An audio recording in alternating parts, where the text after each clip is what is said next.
Hello foodies, this is Nisa and Nisa's Food Fantasy.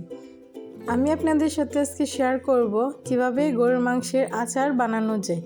তো চলুন আর কথা না বাড়িয়ে ভিডিওটি শুরু করা যায়। আমি এখানে 1 কাপ পরিমাণে গরুর মাংস নিয়েছি। দিয়ে দিচ্ছি 1 চা চামচ আদা রসুন বাটা, দিয়ে দিচ্ছি 1 চা চামচ মরিচ বাটা, 1 চা চামচের মতো লবণ দিচ্ছি, হাফ চা চামচের মতো হলুদ দিয়ে দিচ্ছি। এরপর যে আমি হাফ চা চামচ জিরার গুঁড়া দিয়ে দিচ্ছি, আর মাংসতে আমি সরিষার তেলটা অ্যাড করে দিচ্ছি। সরিষার তেল আমি 3 টেবিল চামচের মতো দিয়ে দিচ্ছি। অবশ্যই আপনারা সরিষার তেল ব্যবহার করবেন। এরপর যে আমি সবগুলো মশলা মাংসের সঙ্গে মিশিয়ে নিচ্ছি।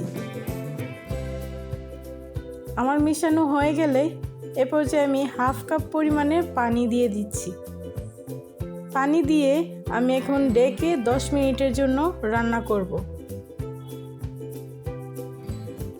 মনে রাখতে হবে একটু পরপর নেড়েচেড়ে দিতে হবে। আমি এখানে মাংসটা ছোটো ছোটো পিস করে নিয়েছি, যার কারণে আমার সিদ্ধ হয়ে যাবে তাড়াতাড়ি। গরুর মাংস সবসময় আচার বানানোর সময় ছোটো পিস করে নিলেই ভালো হয়। তো এই পর্যায়ে আমি ভালোভাবে নেড়েচেড়ে নিচ্ছি।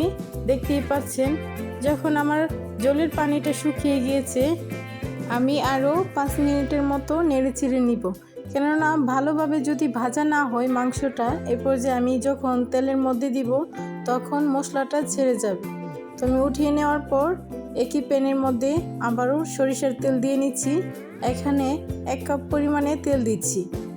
আমি 4-5টা মতো শুকনো মরিচ দিয়ে দিচ্ছি, 2 টুকরা দারচিনি দিয়ে দিচ্ছি, 2টার মতো তেজপাতা দিয়ে দিচ্ছি, আর দিয়ে দিচ্ছি 2টা এলাচ।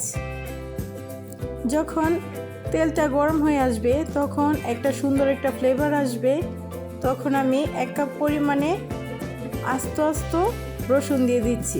আমি এখানে বড় রসুন ব্যবহার করছি, 2টার মতো বড় রসুন ব্যবহার করেছি।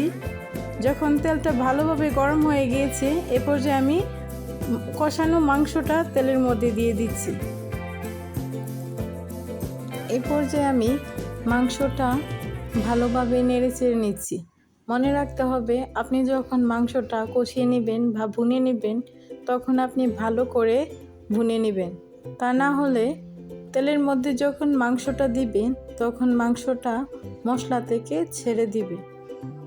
এখন আমি 1 টেবিল চামচের মতো পাঁচফোড়ন দিয়ে দিচ্ছি।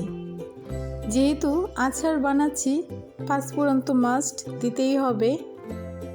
আপনি যদি ভালো করে ভেজে নেন তাহলে ফ্রিজ ছাড়াই 6 মাসের মতো ভালো থাকবে। আমি এটা ফ্রিজে রাখবো না, এই জন্য আমি ভালো করে ভেজে নিচ্ছি। এরপর যে আমার রান্নাটা অলমোস্ট ডান।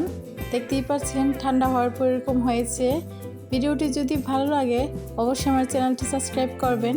আপনাদের একটা লাইক এবং কমেন্টস আমাকে ভিডিও বানাতে অনেক উৎসাহিত করে।